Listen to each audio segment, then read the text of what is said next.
probability.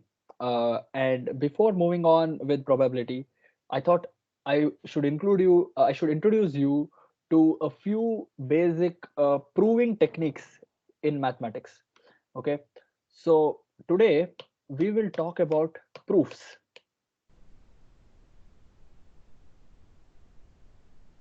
Proofs. So the thing that differentiates mathematics from everything else, most things else, I cannot say everything else, but the thing that differentiates mathematics from most other topics in the world is the fact that in mathematics you prove something, and that proof will stay true forever and ever and ever. Now, for example, in the field of chemistry, if somebody discovered an atom at some point of time and they said that it is the smallest object, then there would be no way by which they could say that it is actually true. Few years later, somebody would come up with a proton or an electron or a quark or things like that, and they can find smaller particles and prove the previous things wrong. Not wrong, but they can, update the previous knowledge. The knowledge keeps changing, keeps getting updated, keeps getting right, wrong, and all of that. But the thing with mathematics is if you prove something once, then it will always be true if you prove it properly. So some of the simplest proofs in mathematics have been existing for 400, 500 years now, and they will still be true. If you proved to me that if you add two even numbers, you'll always get another even number.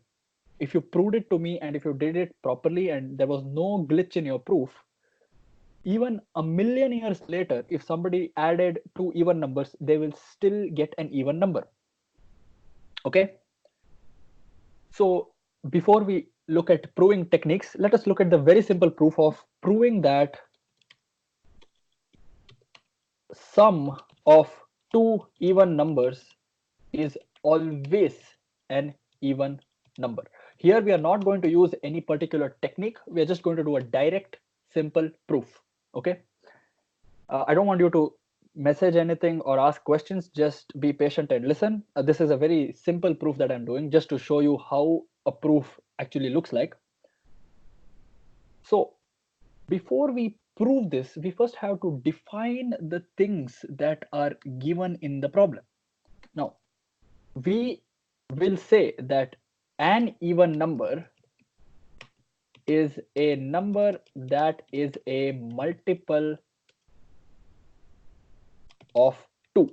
Now, this is a definition of an even number, because you need to state it, because somebody can ask you, how do you know that an even number is a number that's a multiple of 2? You cannot just make up your own things. So you put in the bracket that it is a definition of an even number. An even number means that it's a number that's a multiple of 2. So you're just stating that. Thus, an even number can be written as 2 times k, where k is any number. Okay, so any natural number, let's say. So we want even numbers are numbers that are represented as multiples of 2. Multiple of 2 means it is 2 times something, and that something should be a natural number. Now that something cannot be 0.5 or 0.3 or pi or things like that. It should be a natural number. If k is a natural number, 2 times k will always be an even number. You can look at some examples. We say that 2 times 1 is an even number, 2 times 13 is an even number, 26, 2 times 47 is 94, it's an even number, but k is any natural number. To prove, okay, to prove, k could be 0 and we'll get 0, but we are only looking at natural numbers that are even numbers. As some people say that 0 is an even number, some people say that it's not an even number, so let's not worry about that. To prove sum of two even numbers, not numbers, is always even. So why do we write this? We are clearly telling to the person who is reading this that this is what we want to prove. Okay, we are telling to the person that this is what we want to prove. Okay, let us take two numbers. Let's take two even numbers. Okay, this is our proof now. This is the proof. So all of this is a build up to the proof. All the things that I wrote above is the build up to the proof. You build up to the proof, you tell what you're trying to prove, and you define the terms that are involved in the proof. Now let's take two even numbers. Let us call them x and y. We know from our definition of even numbers that x is 2k and y is 2l, where k and l are natural numbers. Now, you might ask me, in the definition we said that it's 2k, why are you saying that it's 2l?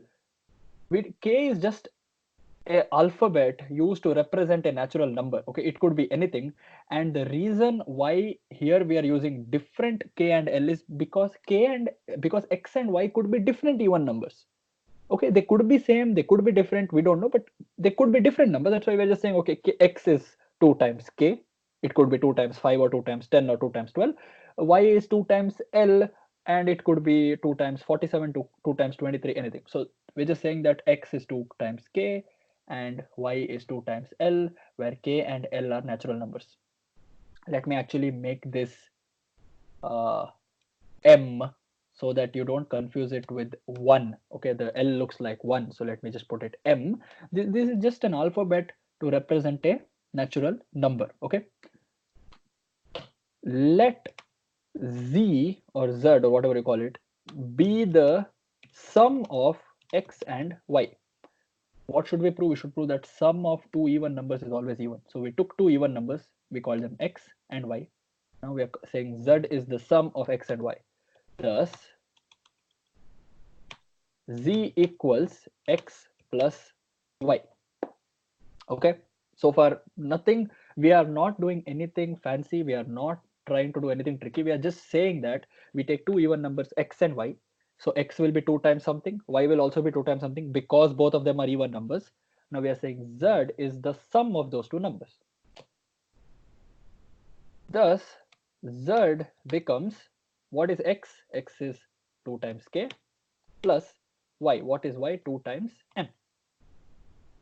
Again, we are just substituting what we know about x and what we know about y.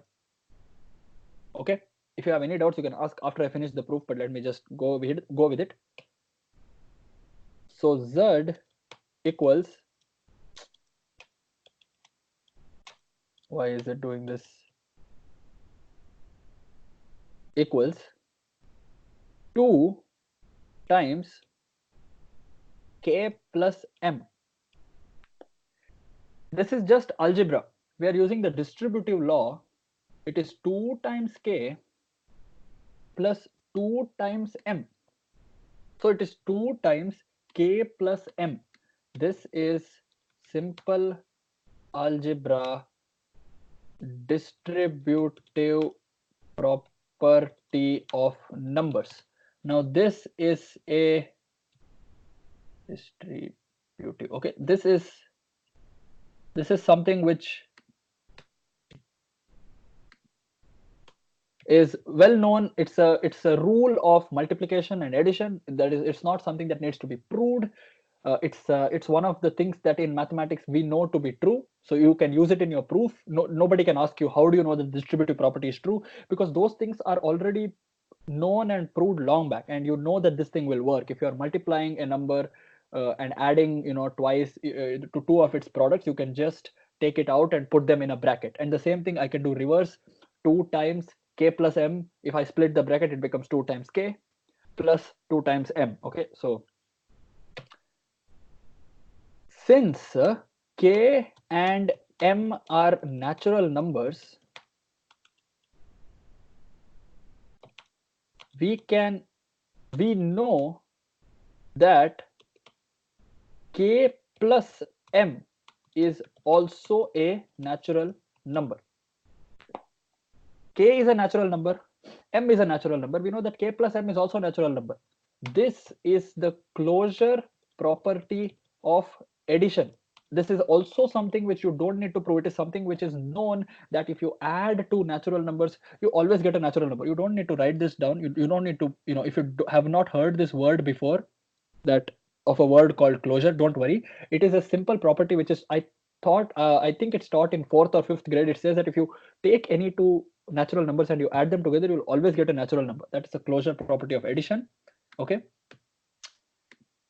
Let k plus m be p, where p is a natural number. Why are we doing this? We said that k plus m is also going to be natural number because both of them are natural. Thus, z equals 2 times p. Can you tell me why z is 2 times p? Because we wrote it as 2 times k plus m, and we found out that k plus m is also going to be a natural number, which we are calling p. Z is 2 times p. Hence, z is also an even number because of the definition of even numbers. We just proved that z is 2 times something, and that something is p. What is p? P is a natural number. So z is 2 times a natural number. What is the definition of an even number? Even number is a number that is a multiple of 2, where it is 2 times something, where that something is a natural number. So we got z is equal to 2 times p. P is a natural number, and we proved that z is also going to be even. I'll tell you one thing, before you ask me any questions, I have made this proof as lengthy and as boring as possible and as irritating as possible, just to show you all the things that are needed in a proof. The same proof can be written in a very shorter way, to not to make it too big. Suppose you are already a student who knows how proofs are written, you can just write it like this: to prove, let me just put it here. To prove, oh no, the proof should come after that. Let us say that x plus y is even if x and y are even. Proof x plus y becomes 2k plus 2m, okay, which becomes 2 times k plus m, hence proved. This is the way to prove this if you want to make it very short. Okay. But I do not recommend trying to write proofs like this in the beginning, because you are doing a lot of things here which are, I mean, nothing is wrong here. There's absolutely nothing wrong here, but we are skipping steps, and we are not skipping steps. We are just explaining a lot of things in a very short way. Whereas in this proof, we are actually telling the entire story. We are defining an even number. We are telling how an even number can be written. We are saying what should be proved, and then we are saying we'll take two even numbers, we'll call them x and y. We are saying x will be this, y will be that, and then we'll introduce the distributive property. Then we bring the closure property, and at the end we say this, because that is also even. But in this case, you don't have to do that at all, and this is as short as the proof can get. Okay. Any questions at this point of time? This is just a direct proof. Yes, what's your question, Parv?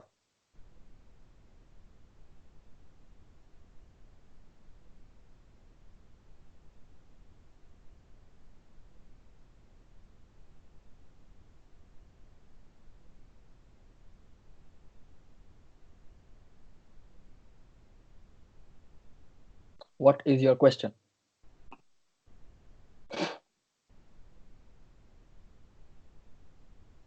Two odd numbers sum is also even. Do you want to prove it? Okay, that's a very, very nice thing to prove. So now, to prove, we will use the shorter proof now. X plus y is odd. Sorry, x plus y is even if x and y are odd. Okay. Now our job is to prove that x plus y is even if x and y are odd. So proof. This time I'm not going to write any stories. We will make it as short as possible. X plus y equals 2 times 2k plus 1 plus 2m plus 1. I will explain this proof once I'm done. Okay. Equals 2 times k plus m plus 2. Hence proved. This is a short way to prove it, but I'll explain to you actually what I did. The same way that we defined x and y when they're even numbers, that they will be 2 times something and 2 times something else. Here, what happens is they're odd numbers. So an odd number can be written as 2k plus 1. Always remember this. An odd number can be written as 2k plus 1. It's always one more than a multiple of 2. Or you can maybe sometimes write as 2k minus 1 also. But anyway, you can write it as 2k plus 1 or 2k minus 1. So you have two numbers. One number will be 2k plus 1. The other number will be 2m plus 1. If you have any doubt with this, just ask me. If you are not able to understand why an odd number is 2k plus 1 or 2m plus 1, you can look at any odd number. It is 2 something plus 1. So now what happens when we add these two? The same distributive law happens here. So actually I will do another step here to show you what happens to the terms. I can write this as 2k plus 2m plus 1 plus 1. I'm just rearranging the terms. Okay, this is addition, so you can do that. That property is called the commutative property or associative property of addition, where if the order is changed, it doesn't really matter because you're adding. If you're dividing numbers, you cannot do that. Now what did I do? 2k plus 2m is 2 times k plus m. The same thing that we did in the previous proof. This 1 plus 1 becomes 2. Now we know that this is an even number because it is 2 times something. We know that this is also an even number because it is 2. And we know that the sum of two even numbers will always be an even number because we just proved it. Or we don't even need to go, we don't even need to say we proved here. We can just look here, right? This becomes, if you want me to do the authentic proof where everything is 100% correct, what happens here is,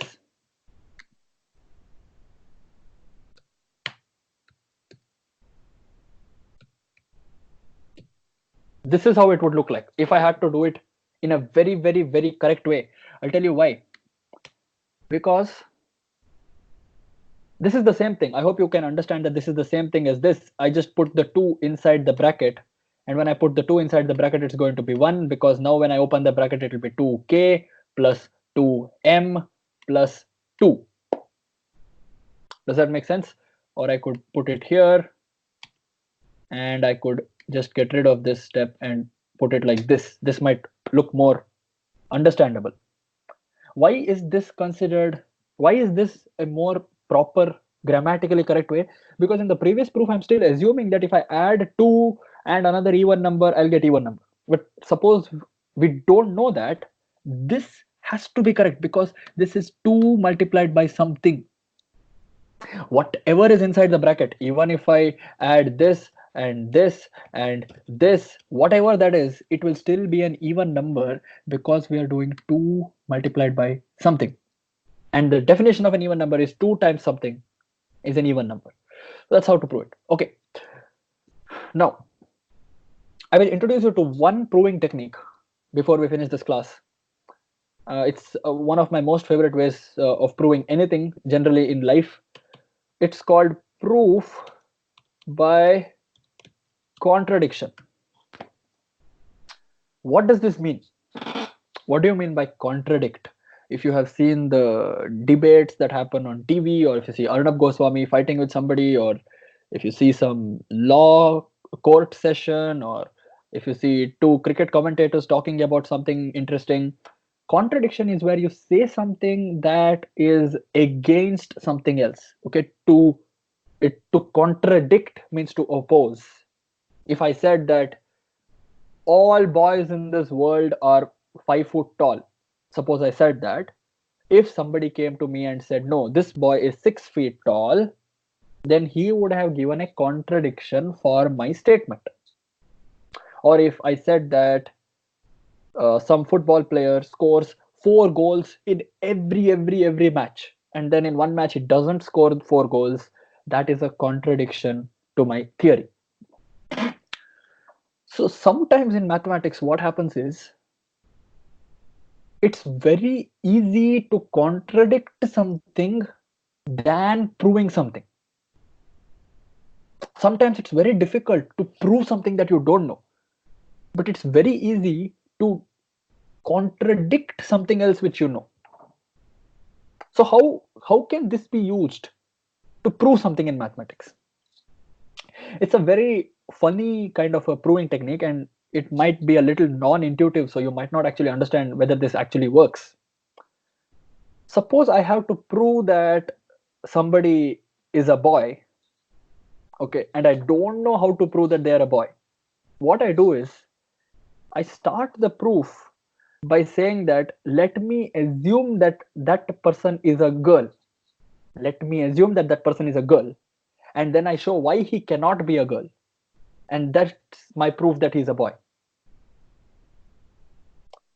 So contradiction will happen where there are two situations. One is true, one is false. You don't know how to show that something is true. So what you do is you try to show something which is false, and then you say that it cannot be false, thus it has to be true. Suppose I want to prove that this is a pen, and let's say that there are only two kinds of objects in the world, okay? Erasers and pens. That's it. There's nothing else in this entire world. There's only eraser and pen. So I have to prove that this is a pen. I say, let me assume that this is an eraser. Okay, let me assume that it's an eraser. Then I do something to show that it cannot be an eraser. Thus, it's a pen. I don't know how to show that it can be a pen, but I know how to show that it cannot be an eraser. Because I know about an eraser. Let me say that I know that an eraser has to be soft. Okay, I don't know anything about pen, but I know that an eraser has to be soft. So I say that, okay, let me assume that this is an eraser. Then I touch it. It's hard. So it's not an eraser. Thus, it's a pen. This is a very tough thing to apply in some day-to-day situations, because sometimes we'll have many alternatives to a given problem. Like for example, this could be a pencil, an eraser, a pen, a sharpener, a scale, a book, a phone, a computer, a TV, a radio, a magnet, anything. So it's very difficult to say that just because it's not an eraser, it has to be a pen. That doesn't actually work out. But in mathematics, most statements are either true or false. Actually, almost every statement. So there are only two possibilities. And you assume one thing and you show that that is wrong. So the other thing is automatically implied. Okay. So this is how you do something, you prove by contradiction. Now, can we take a simple problem and try to prove it by try to prove that particular thing by contradiction? Can we think of something very simple and try to prove that it's a contradiction?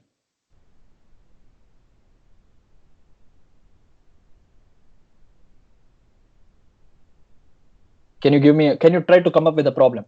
If you cannot, then I will give you one more, but can you think of a problem which we can try to prove using contradiction?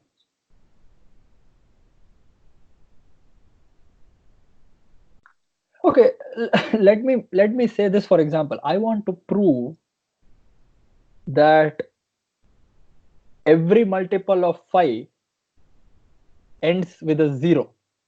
Okay, I want to prove that every multiple of 5 ends with a 0.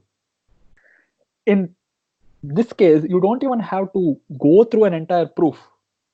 You can just say, I assume that every multiple of 5 should end in 5.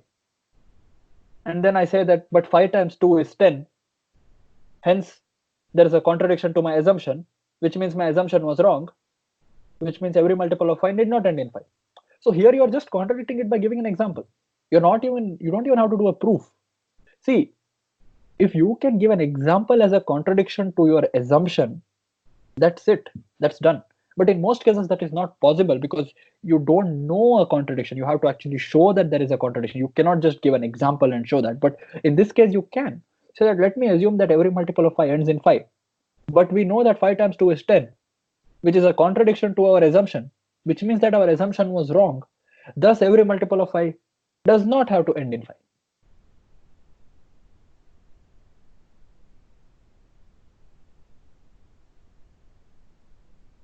Now I'll give you a slightly trickier one. Let's try to prove. I want to prove that there exist two even numbers that can be added to get an odd number.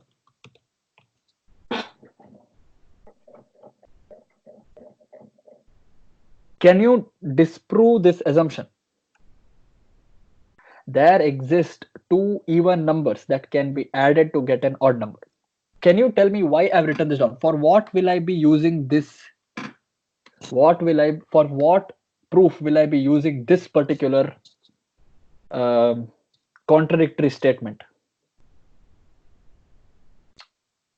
In which question will I use this particular statement as my assumption, which is wrong? In which particular proof? What's the problem? The problem is prove that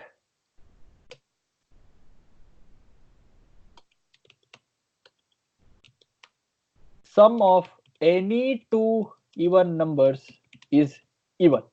This is what we want to prove. The same thing that we proved here. We want to prove that the sum of any two even numbers is even. Now we don't know how to prove this. So what will we do? We will make an assumption that will contradict the claim. So what is the claim? That every any two even numbers, if you add, you should get an even. So what is our assumption? We'll say that no, there exists two even numbers that can be added together to get an odd number. We will make this stupid claim. If we can disprove our claim that there exist two even numbers that can be added to get an odd number, then it will automatically say that sum of any two even numbers will be even. Are you able to understand? Okay, Parv, you said that we know that two even numbers sum is even number, so this is false. No, you don't know that. You have not yet proved it. This proof has not happened. We have not done this proof at all. Okay, and somebody has told us to prove that sum of any two numbers is even. So I'll tell him, okay, let me assume, okay, let me assume that there exists some two even numbers in the universe which can be added to get an odd number. I will assume this. Okay, suppose my assumption is correct. What happens? This statement becomes wrong. But if my assumption is wrong, then it means that this statement is correct. So now what will I do with my assumption? There exist two even numbers that can be added to get an odd number. So let me say that let those two numbers be x and y. Thus they are 2x, thus they are 2k and 2m. I will reply to your queries just a minute. Just there are 2k and 2m. 2k plus 2m is 2 times k plus m, which is even. Thus our assumption was wrong. Hence sum of any two even numbers has to be even. Calm down. You guys are telling me that we can give example 2 plus 4 is 6, which is even. I didn't ask you that sum of two even numbers will be even in one case. We have to prove that sum of any two even numbers is even. Okay, so you cannot go on listing all the examples. But how can you disprove this statement? How can you, suppose I come on a platform, okay, I'm standing in front of all of you and I say that today I will announce my new theorem. My theorem is that the sum of any two even numbers is even. How can you just tear me apart by giving me an example where the sum of two even numbers is an odd number? Why is that? Because I said that sum of any two even numbers. I didn't say sum of Some two even numbers is even. If I said that, then you can say 2 plus 4 is 6. Yeah. But I said sum of any two even numbers. So to disprove me, you need only one example. You need only one example to disprove my statement. And in that example, what should happen? The two even numbers should add up to form an odd number.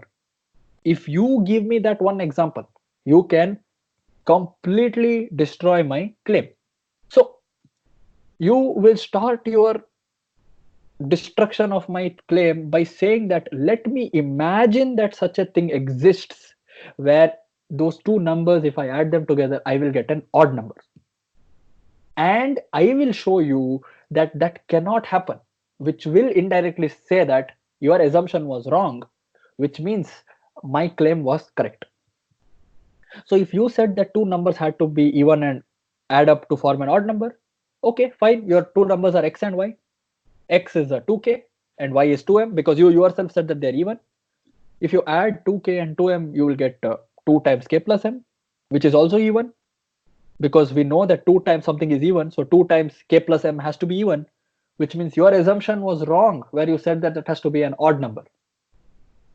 Remember, we are not giving any examples here because you did not say that 6 plus 4 will be odd or 100 plus 200 will be odd. You said there will be some such pair which will add up to form an odd number. That is what you said. This is the claim, that there exist two even numbers that can be added to get an odd number. You didn't say any two even numbers, because to disprove my claim, you just need one counter example. You just need one counter example to disprove my claim. Suppose I said that every person in this world is a boy. You just need one girl to show that my entire thing was wrong, right? So in this, what is happening is you are trying to come up with that one statement which would disprove my logic, but then you are realizing that that statement cannot exist, because if you took some two even numbers and added, you will get an even number. So your assumption was wrong. In fact, the very funny thing about this particular proof, which is so strange, is I don't know if it will be too confusing for you to understand this logic, but suppose here you got something else. Okay, 2k plus 2m is something else. It is not even, it is not odd, but it is something else. I would still be correct because your assumption said that they have to be added to get an odd number. So if you do something and you get something that is not an odd number, then your claim has been disproved, which means I am correct. There are only two. There's only either you will be correct or I'll be correct. If your claim was disproved, then I am correct. But it will never happen like that. But I'm just trying to explain to you the concept of the proof. Okay. Is there any question? Always. So there's one thing I forgot to tell you. Whenever we do these proofs, we have to make this one statement. Let us assume, for the sake of contradiction, that.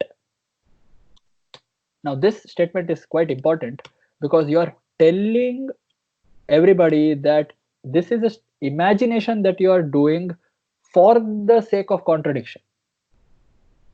This is an imagination that you're doing for the sake of contradiction. It's not, even you know that it is not true. You're just making the assumption for the sake of contradiction, which means you know that we are doing a contradiction proof and you want to prove something by contradiction. So for that particular purpose, you're coming up with the assumption. It's not that you're actually believing this assumption. Doesn't mean that it's actually true. You're just making that assumption for the sake of contradiction. It's an important statement to add at the beginning of the proof. The most famous proof by contradiction is to prove that there are infinite prime numbers in the universe.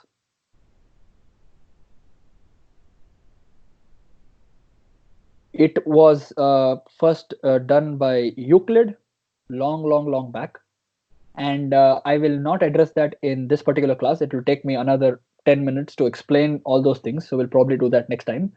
But you can look it up if you want to, and you can try to understand it. just for your general knowledge purpose, if you want, just search Euler's proof of infinite primes. It will take me maybe 6 to 7 minutes. If that is fine with you guys, I can do it. It'll take 6 to 7 minutes. Or you can look it up on your own. Do you guys know what's a prime number? It's a number that is not divisible by anything other than 1 and itself. So we are trying to prove now that there are infinite such numbers. Okay. Okay, yeah, I think some people have to go. So I will try to explain it in a very, I'll try to explain it in less than 4 minutes. Okay. If you don't understand it, you can look it up, but I don't want to say no to somebody who told me to do it. I'll just explain it in 3 or 4 minutes. And I started the class quite late. So actually we do have the time. Just a simple proof. If you don't understand it, you can look it up, or I'm very, very happy to explain it to you in person again, because it's my favorite proof. Okay, so I will quickly explain to you the proof that there are infinite prime numbers. Please bear with me for 3 or 4 more minutes. So we'll start by defining what's a prime number. Prime number is not divisible by anything other than 1 and itself. Okay, this is a prime number, so you should know that. So to prove there are infinite primes, what will be our contradiction assumption? Let us assume, for the sake of contradiction,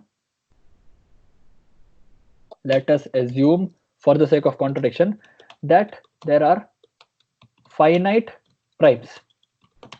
By the way, what is infinite? Infinite means endless, countless. So we have to prove that there are countless prime numbers like 2, 3, 5, 7, 11, 13, 17. They'll never stop. Okay. So we will assume, for the sake of contradiction, that there are finite primes. What's the meaning of finite? Finite is countable.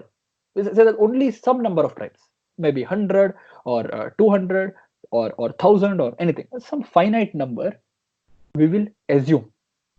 Now, do you all agree with me that if we can disprove this assumption, if we can show that this assumption was wrong, it will mean that there are infinite primes? Do you agree with me for that thing? There are only two things possible. Either it has to be infinite or it has to be finite. It cannot be in the middle. Okay. So now we will try to prove that this assumption was wrong. Okay.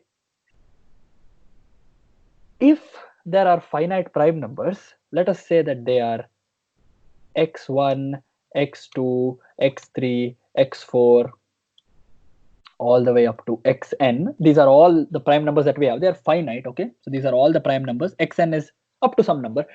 Don't think that 4 is a prime number. I'm just calling it x4, meaning it's the fourth prime number. Okay. I'm just giving it a name just like that. Okay. Don't think that 4 is actually a prime number. It's just, there's a list of prime numbers. What we will do is we will multiply all of those primes and add 1, which means we will do x1 times, x2 times, x3 times, x4 times, everything, all the prime numbers that we know, all the finite prime numbers. So if it's difficult for you to think of the word finite, think that there are 100 prime numbers. Imagine that there are 100 or 1000 prime numbers. So what we do is we take all those 100. So see, you are the one, okay, you are the one who is telling me that. So let's make this like a game. So you are the one who is telling me that there are only finite primes, and then I have to prove to you that there are infinite. So what I'll do is I'll tell, okay, bring me all your finite prime numbers. Bring me all of them. So you bring all your finite primes, whether they're 100 or 1000 or million, and I'll tell you that I will multiply all these guys together and I'll add 1. Here's a question. If I add 1 to a multiple of 2, will it be divisible by 2? No. If I add 1 to a multiple of 3, will it be divisible by 3? No. If I add 1 to a multiple of 5, will it be divisible by 5? No. Because for a number to be divisible by something, it has to be added by that much. if there is a number that's a multiple of 10, if I need the next multiple of 10, I have to add 10. If I add 1, it won't be. Do you agree that this number, which we got by multiplying all these numbers together, is a multiple of every prime number? Because it is multiplied by each one of them. So we are doing 2 multiplied by 3 multiplied by 5 multiplied by 7 multiplied by 11, everything. So it has to be a multiple of 2 because you have multiplied it by 2. It has to be a multiple of 3 because you have multiplied it by 3. It has to be a multiple of 71. It has to be a multiple of 97. It has to be a multiple of every prime number because they have all been multiplied together. Do you agree? Is that clear? That it is a multiple of everything. It will be an even number for sure because the first number that we're multiplying by is 2. It has to be multiple of 3, 5, 7, 11, 13, everything. What happens when we add 1? When we add 1, this new number will not be divisible by any prime number at all because it is one more than their multiple. Thus, it will only be divisible by 1 and itself. It cannot have any other factor because you have multiplied all the numbers and added 1. Thus, the new number will be prime. Now, you might ask, okay, so what? Well, your assumption, what you guys told me when you brought me all your prime numbers was that this is all that we have in the universe. These are all the prime numbers that we have in the universe, and you brought them all to me. Now I multiplied all of them together and I added 1. And since that number is not divisible by any of your numbers, it has to be a prime. So I found a prime which was not there in your assumption of me if you having all the primes. Thus, I disproved you by saying that your list was wrong, that you did not include all the prime numbers in your list. That's a simple contradiction. But because I was able to find that flaw, it's like you tell me that there are only 10 apples possible in the whole universe, okay, and you bring me all the 10 apples. I'll tell you that no, there are infinite apples. What I'll do is you bring me the 10 apples, I will plant a seed of that one of the apples, and I'll get another apple tree and I'll get another apple. You are wrong. See, I found another apple. You said that only 10 apples were there. You said only these many apples, but I was able to create a new apple, right? So which means your assumption was wrong. Hence, the assumption that there are only n prime numbers, not bombers, I'm almost done, was wrong. See, when we said finite, we said there are n prime numbers, right? We said x1, x2, x3, whatever. Thus, there are infinite primes. Now, before you go, I have something important to tell you. This is a proof that this assumption was wrong. But that doesn't mean that if you take any prime numbers and you multiply them and add 1, that will be a prime. It won't happen like that. For example, you could do 2 multiplied by 3 multiplied by 5 multiplied by 7 multiplied by something and you add 1. It need not be a prime. Why? Because it could still be divisible by some other prime number which you have not included in your multiplication. Is that right? Now, if I do 3 times 5 plus 1, I'll get 16. It is divisible by 2 because I didn't include 2 in my list of primes. So in reality, this will not work, that if you take some primes and you multiply and add 1, you'll get another prime. No. Why it will not work? Because there are many other prime numbers which you did not include in your multiplication. So it could be their multiple. But in our proof by contradiction, it will work because we have assumed that we are taking all the prime numbers. In reality, you can never do that because there are infinite of them. That's why in real life, you will not take some primes and multiply and add 1 and get another prime. That's not possible. But in our proof, it is possible because we are saying that we are taking all the primes. Okay, so I will stop here. This is my favorite proof, and I'm sorry if I took a little bit more time, but it's extremely important, and we'll continue this in the next class. And if you have any questions, you can please message it to me. Next class, in the sense, the next class after the test. Um, and I hope you enjoyed this. And I will, if I can come up with some proofs that can be done by you guys using contradiction, I will message it in the group. Have a great Sunday. See you. Bye bye.